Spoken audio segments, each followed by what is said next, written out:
tenan untuk Pak Gareng Semarang. Ya iki asli profesional tenan. Ya nadyan ora apik ning iso. Wah, nggih. Niku sae, apik neh lek saya dawa ngono sekarane ditambahi. Ya jogetane dawa iso napase sing ora dawa wisan. Tujune aku nggo pengendang gawan. Iya. Oh ning panjenengan ya iki sing diarani pengendangmu ki iso ngendangi wayang kulit, iso ngendangi tari. Oron. Wayang kulit, tari, karawitan, tayub. Lho. Mas Heru Mujiran iki campur sari barang to? Piye to?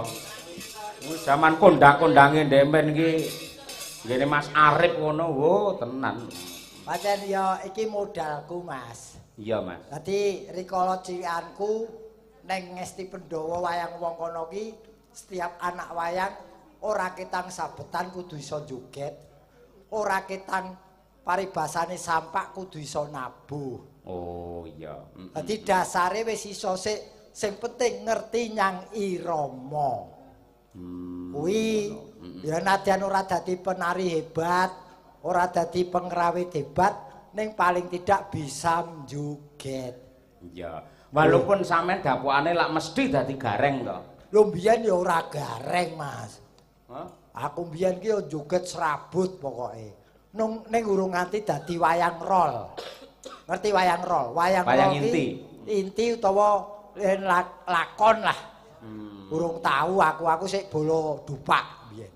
Lek wayang wong jaman biyen Mak Gareng. Napa nggih pun wonten lampan ingkang nyeleneh-nyeleneh ngono iki wonten gareng kembar, gareng bangun kayangan wonten. Enten Mas, enten gareng dadi ratu, Petruk kelangan petel. Terus Petruk dadi ratu enten Pandhawa kembar. Pandhawa kembar niku eloke sak perangkat punakawan lanang, sak perangkat punakawan wedok niku eloke. Dadi neka-neka Partadewa. Partadewa ten mriki lak mboten yen wayang kulit lak penggambarane mboten ana apa cetha. Yen teng wayang wong niku enten adegan penyiksaan barang, Mas. Lho nganti kaya ngono kuwi. Nggih, dadi wong dosa kuwi engko bakale dikenekke. Niku riyen kula dadi sukma sing digoreng. Niku dapukan kula.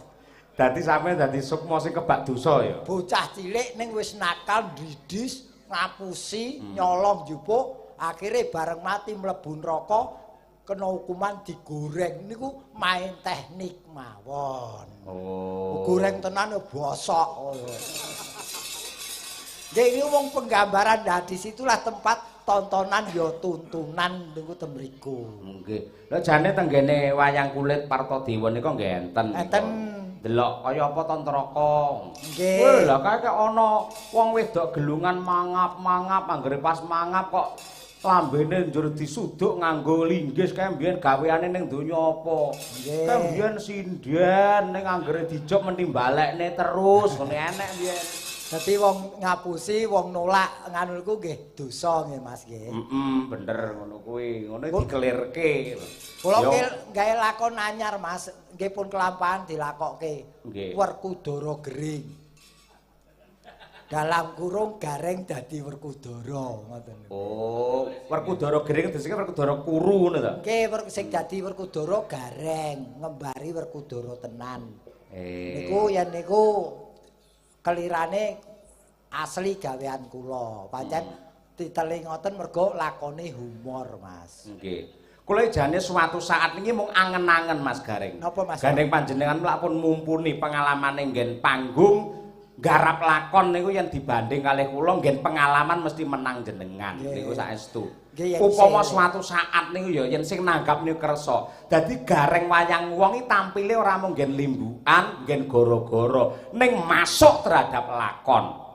Dadi pamane adegan alas ngono terus Janaka mlaku, Semar mlaku, gareng wayang wong melu mlaku ngono kuwi. Ya niku teng wayang wong pun kula lakoni jejer siji, buka kelir nganti ketiban kelir niku pun tahu.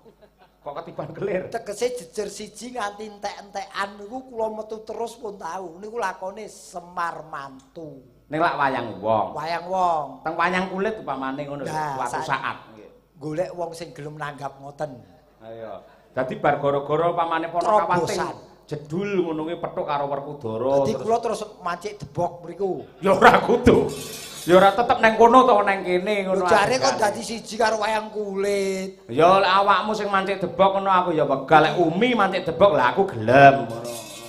Terus wayang golek engko. Iya.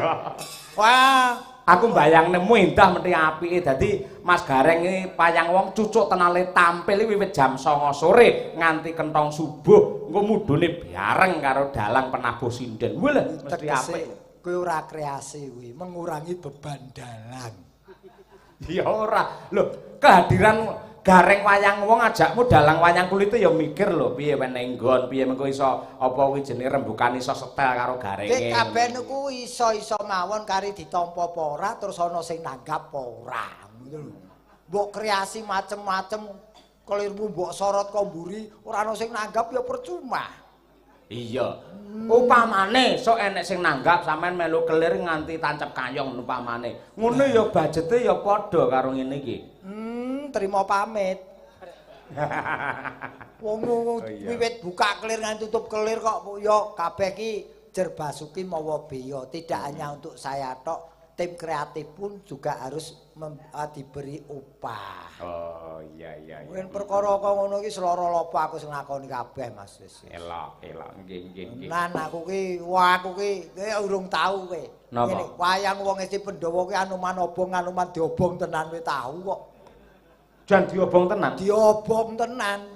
Yo, ora mung film tok sing nganggo stuntman utawa peran pengganti. Wayang wong isi Pandhawa ki ana, wong sing didapuk wayang Anoman diobong tenan ki ana. Kayak teknike Mas.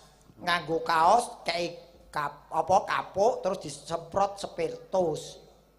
Diobong bul, kirik tekan jero ya mlonyoh tenan nih Mas. Nganti kaya ngono ya supaya mendapat hati penonton nganti kaya ngono kuwi. Ya wondene nganti saiki penontonnya ya sepi. Wayang wong kuwi. Ya karena eranya sudah lain, mungkin butuh terobosan. Nggih, leres. Sing diterobos ki ana apa ora? Mergo nerobos ki ya butuh biaya.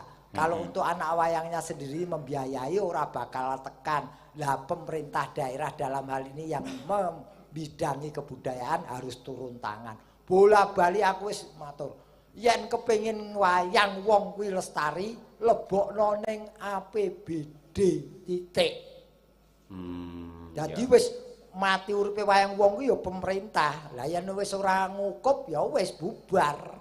Ayo akhirnya bareng rapayu Garenge pindah neng wayang kulit. Lah lho wong iki individu Mas. Individu nggih. Golek dana hidup sendiri. Iya. Lho ya kudu takoni, ora mlebu ning wayang kulit ya mringis tenan kok. Iya.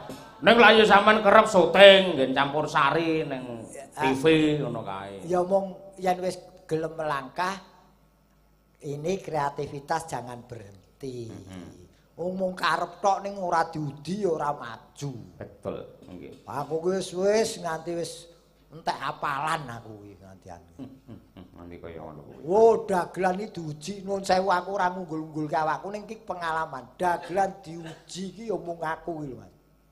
Kok iso? Bayangno setahun main ning nggon padha, sing nonton padha, pejabate sing nonton padha. Siapapun dalange dagelane aku bosok ra kowe.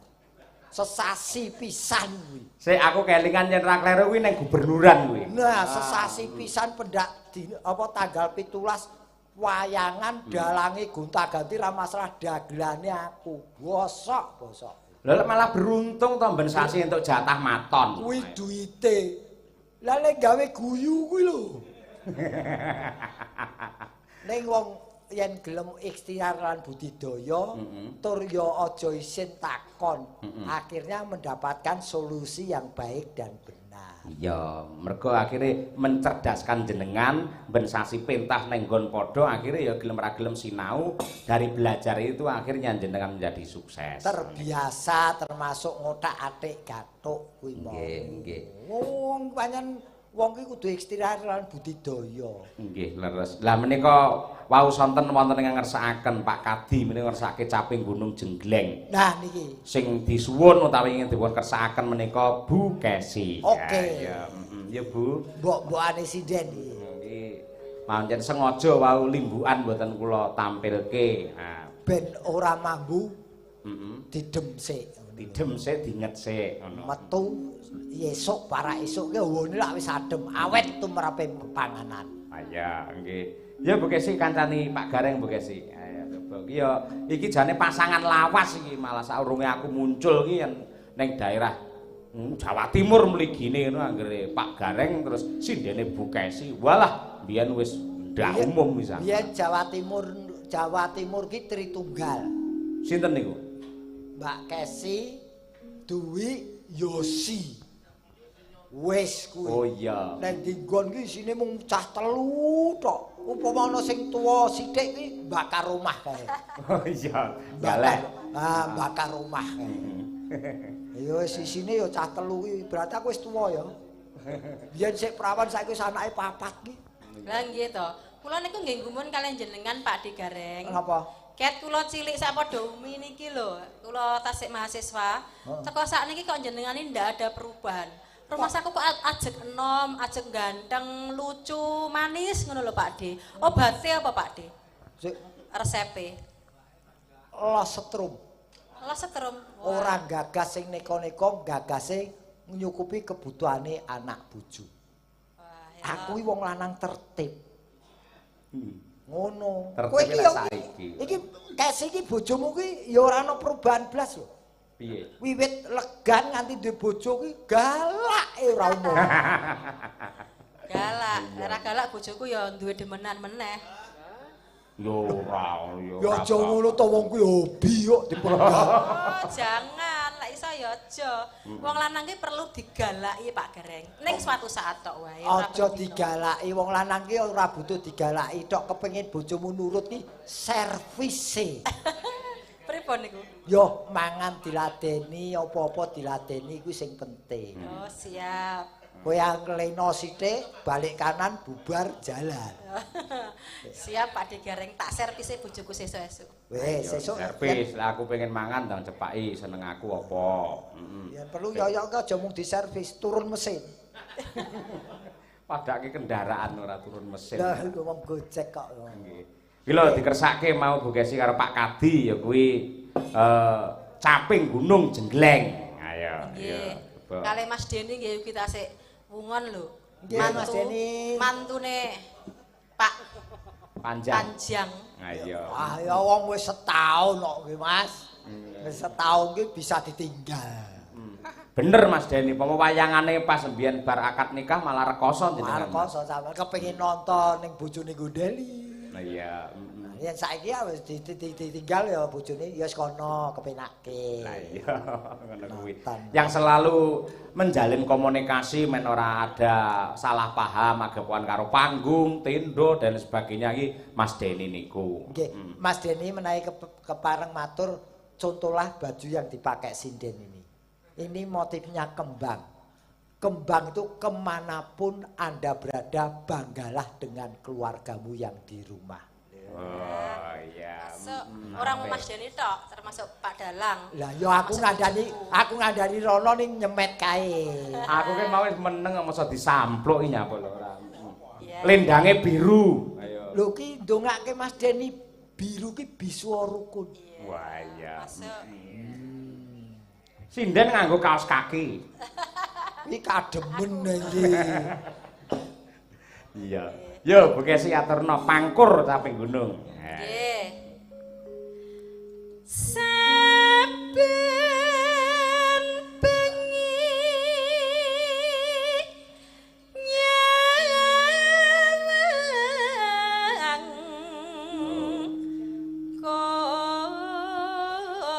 Penjeleng Mas Gareng.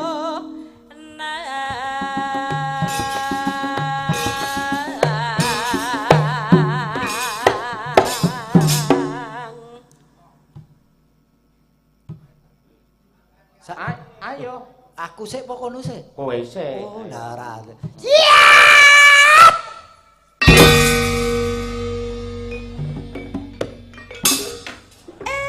Timbangane turu sore.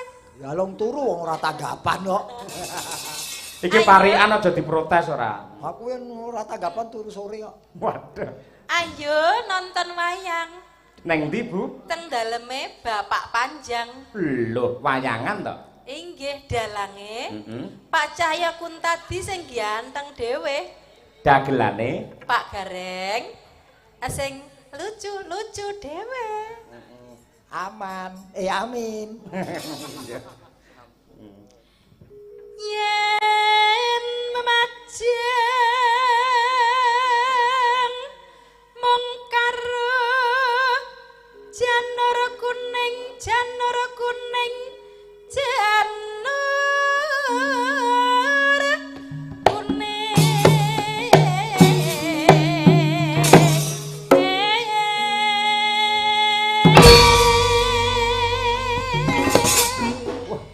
Garenge gerakane jan anarkis tenan. Aku seneng kanca yoga ya dijak yayakan kok cek cek cek.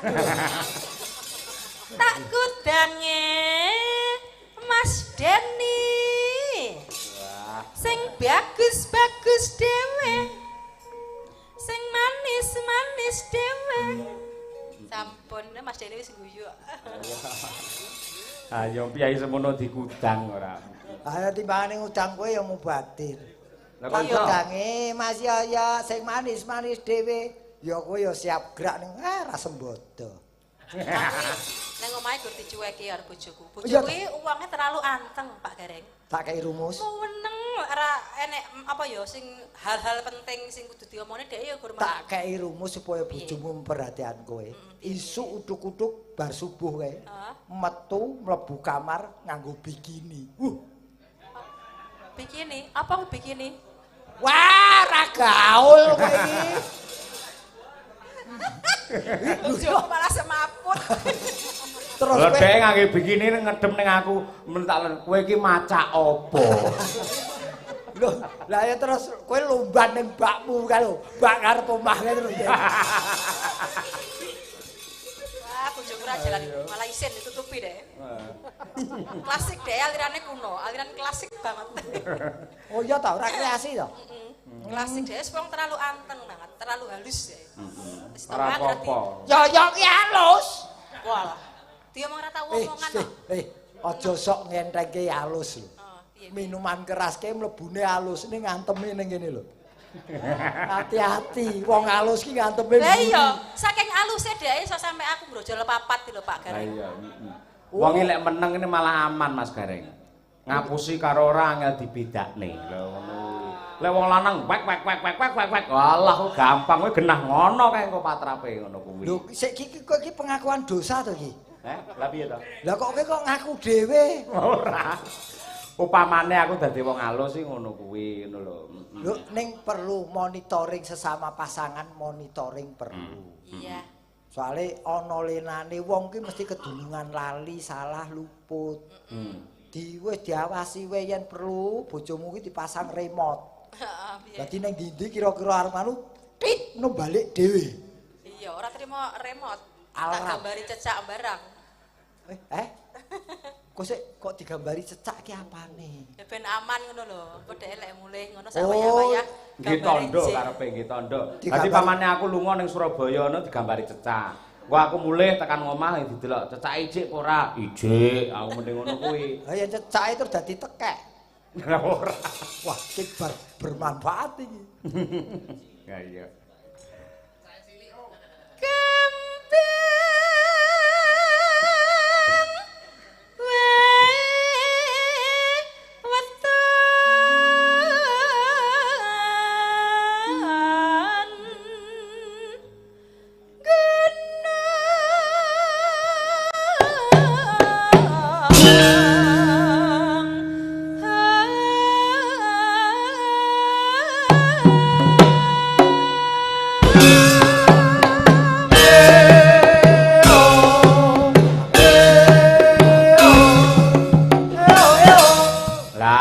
Tidak beretika. Mongko nek bojone kok tungtune ning ngarepe piye? Atur elek-elek naden kaya ngapa lha kuwi dosen lho, kuwi duwe mahasiswa. Mosok kok terus mak tungtune madhep ning Bukesi ngono Aku manut pengendangmu Heru Mujiran iki lho. Ya kendangane ndelak gentung-gentung jreng-jreng kowe ngono ya kena gerakmu ning aja didepne Bukesi. Lah wong kari omong reng aja madhep Bukesi. Ngono iki dadak nesu duka Yayasinipi. Brojobal mau wingo-wingo. Lha jenenge bojo ya diwangi. Saiki aja madhep ning Bukesi ya. Tak dang jreng yo. Jiro lu.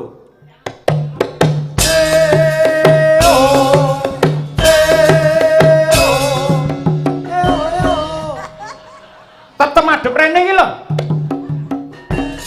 Madhep rono lho, Mas. Kudu sirahe kuwi lho, Alek kuwi lho. Lek melu. Alek ki mau bubuk lho. Ayo. Ayo sesuk sekolah bareng. Pun ya. Kaya ganteng-ganteng kowe jenenge Alek ayo. Guyu mbak tuwek-tuwek lho delon. Kae mbak tuwek sing bringose ning wekek. Ompong barang nggo uyu nekat. Bae penontone ning kono kuwi lho. Lho bae iki yo duwe Alek kok. Lah iya. Pacit.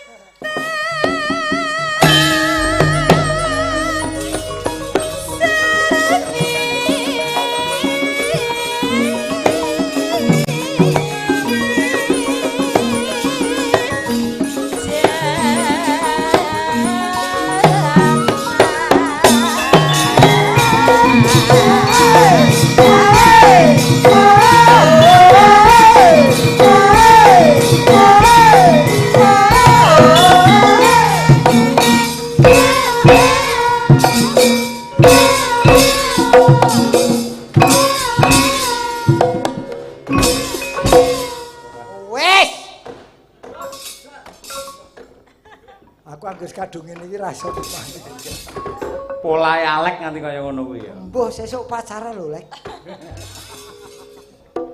Ayo.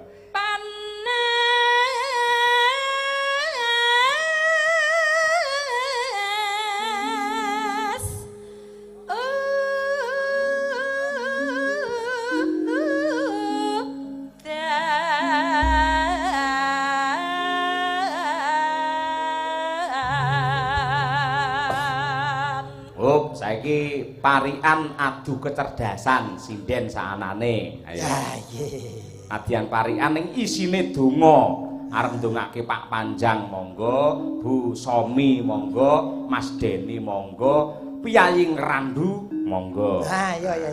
Sapa mulai saka sapa? Saking ler, ayo Mbak Lia Sundari. Ayo.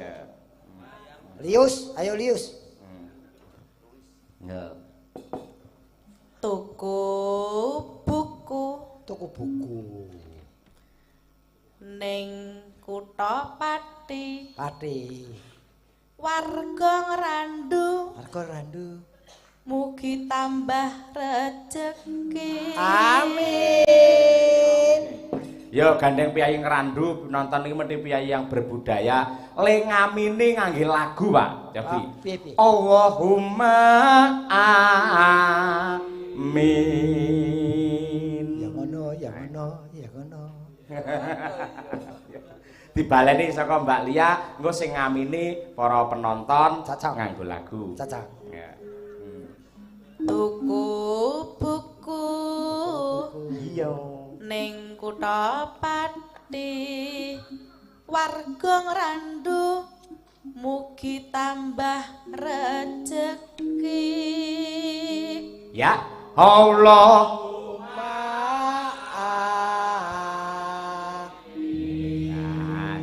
Piyayi budaya kok Mas Gareng piye? Ayo sekali cek kecekel. Ayo, jan nembang pinter kabeh kaya mambengi lah pokoke. Ayo. Yo saiki kelerek Mbak. Wah iki Mbak Luna Maya. Ayo coba. Wis coba melengkang patah-patah iki. Waduh, Mbak Luna Maya mosok derep rambutnya abang. Lah iya. Dandang. Ireng silite.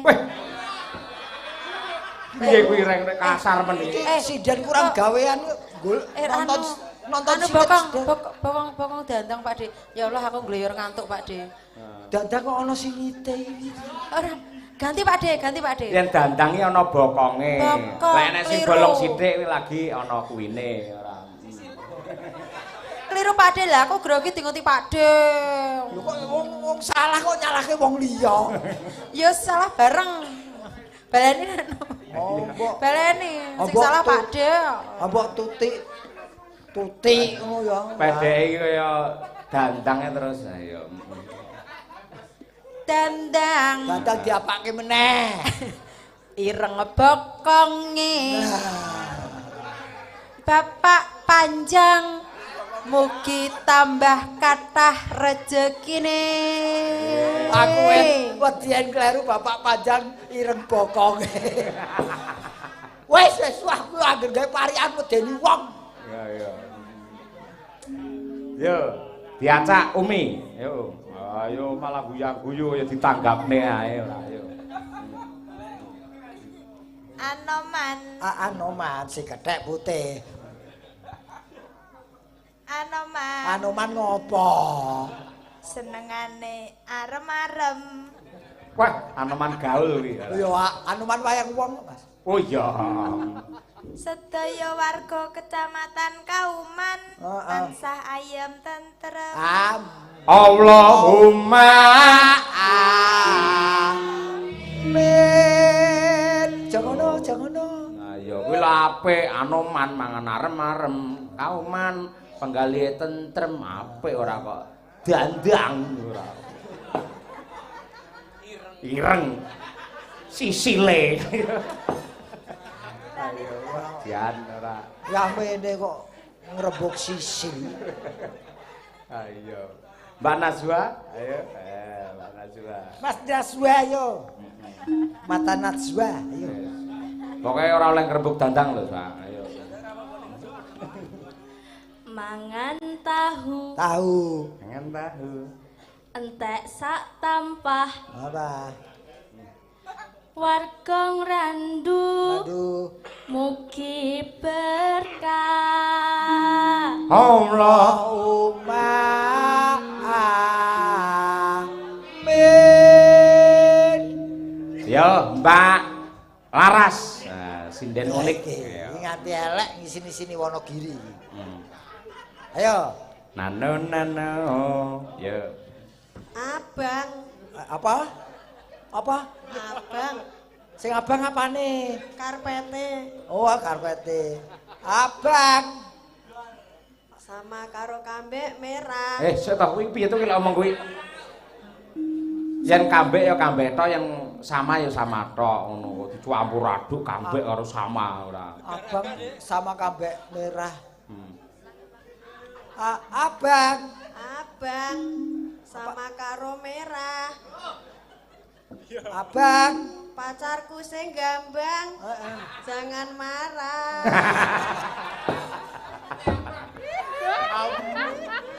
Walah direke pacare ngelek itu. Iya. Kuwi iki Mas Henry lagi mbayangne dandang mau kok ora. Mbok lemo kaya ngopo ya tetep dandang. Iya. Bu Kesi, ayo parian. Ayo.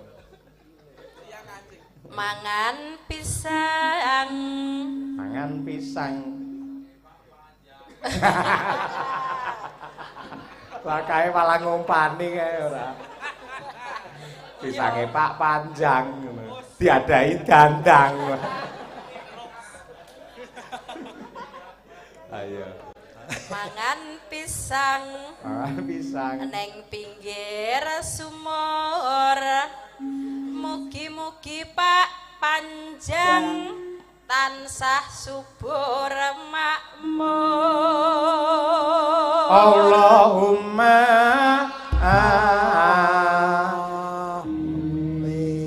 Amin. Nah, ngono kuwi. Pak Dalang. Dalem. Nah niki Pak Panjang niku kan priyayi ingkang luar biasa. Nggih. Seneng dono rasa nanggap wayang. Betul. Nggih kula nderek ndedonga mugi-mugi selepanipun Pak Bambang minangka Panjang. Pak Panjang. Pak Panjang Pak tekan Pak Panjang. Bang. Saya Pak Bambang sik apik. Mugi-mugi selepanipun Pak Dandang. Mugi-mugi gadahanipun Pak Panjang. Selepanipun Pak Panjang. Nggih. Saya piye? Saya ngrembaka. Amin. Saya lancar usahane. Rezekine tambah kathah. Sing nyelep mriki pelanggane tambah kathah. Amin. Mengke taun ngajeng yen tambah rezekine nanggap wayang malih, nggih Mas. Amin. Cocok mboten, Pak? Aja kuwatir putrane Pak Panjang isih siji sing urung palakrama. Oh nggih, nggih. Heeh. Rayine mantene sakniki nggih. Nggih, tasih wonten mangke. Ya paling tidak ki ana untutan. Iya, ning embuh gawe dagelan kok ora embuh iso. Iki kari Pak Panjang piye kok ya. Nah aku firasatku tetep nganggo. Amin. Tidak mau bersiko, wayang tanpa dagelan ki udan deres. Ya aku melu ndonga muga-muga tetep ngangge dagelan gareng. Amin. Allahumma amin. Gareng saking Pacitan. Ora saka Semarang terus liwat Pacitan terus ning Ponorogo ngono lho. Ora wis. Ora wis, kowe nek dadi DPR ora tak dukung. Terus mutung ora. Panas udan aling-aling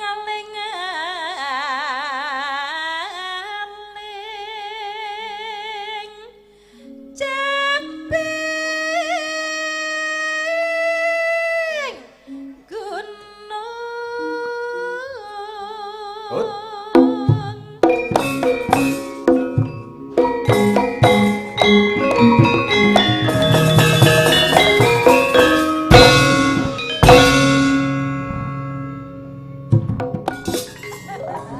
Mesti enek anakane gerak lho modele ora. Penutup kok. Ha iya, Bot-bote emoh kesaing karo Gareng Pacitan terus semangat deh. Nadyan wadon sarta Para suling kumandang suara setan kawi kulon apa setia masuk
mandek koyo suwine kok.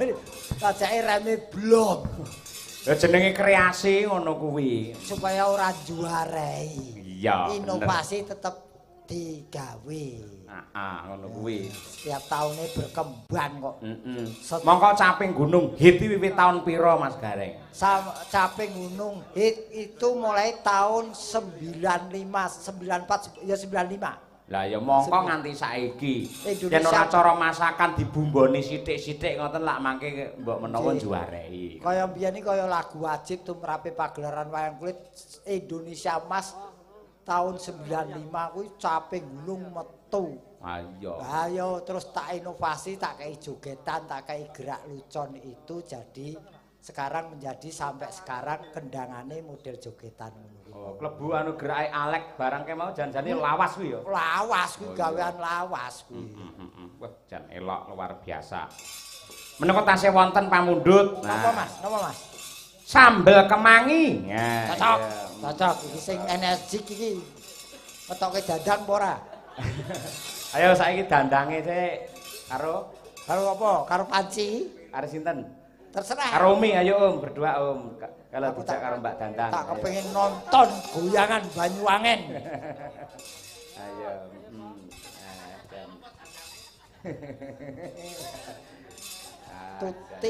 Tutik.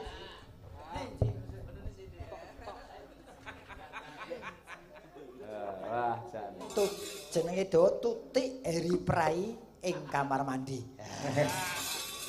Maksudnya napa niku? Ya wis sungguh tak artekke tak wah. Ayo, iki luar biasa. Yen Mbak Tuti pancen piyayine iki energik. Selalu semangat. Mau karo Mas Dani Mas anu ya. Deni dikersake supaya nganggo gambyong. Delalah kok Mbak Tuti kok ya iso mangkat. Akhire ya ora ketang siji mau ya gambyong lho kaya ngono. Ayo ya pancen ya kudu all round Tutik iki. Terus joget apa-apa apik kok Mas Gareng. Cara parahyangan ya apik, cara Bali ya apik. Urung lek joget tari ular. Wah. Iso medeni kae dandange. Ayo. Dheweke kloget-kloget ulare ngececeng ngene. Ning yen ra ngono ya dudu Tutik, ya kuwi Tutik. Wis. Aja diprotes. Ora, pancen kuwi ya tetep ya tak anu pokoke tak wet-wet kaya ngono-ngono. Ya lho iki taun 2023 wis ora metu lho kaya ngono kuwi. 23 wis expired. Wis kedaluwarsa Pak De. Diperbarui meneh ngono ya. Yo diaturake coba kaya apa sambel kemangi iki pamundhut. Nah, diaturake dumateng Bu Somi. Ayo. Ibu, nggih. Monggo berpacu dalam melodi dados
bukti bahwa seni itu alat pemersatu yo ning kene iki, Mas. Kok iso? Iki sing nandangi iki kesenian asal Jawa Tengah. Lagune saka asal Jawa Timur nyawiji dadi siji dipersembahkan yo enak rasane. Oh iya. Bersatunya antar daerah. Betul. Malah Bhinneka Tunggal Ika niku perlambang nggih gamelan niku. Nggih. Niku gamelan nak ya bane ana sing saka prunggu, ana sing saka pring, kok kayu, ana saka kawat, kulit. Ning nyatane bareng muni sambel kemangi, watone satu frekuensi nyatane ya kepenak seger tenan. Nyawiji dadi siji. Nggih. Mas Gareng. Dawuh. Nggih. Kula kinten sampun cekap anggenipun suka parisuka. Ngaten Mas nggih. Tetap selamat sukses untuk Bapak Panjang lan Ibu Somi lan ugi mempelai berdua Mbak Yeni karo Mas Deni. Mugi-mugi tansah pinardawa ing kamulyan. Amin ya Allah. Mugi-mugi nggih kalih sing rubeda kudu rencana saya lara sumrambah keluarga ageng ing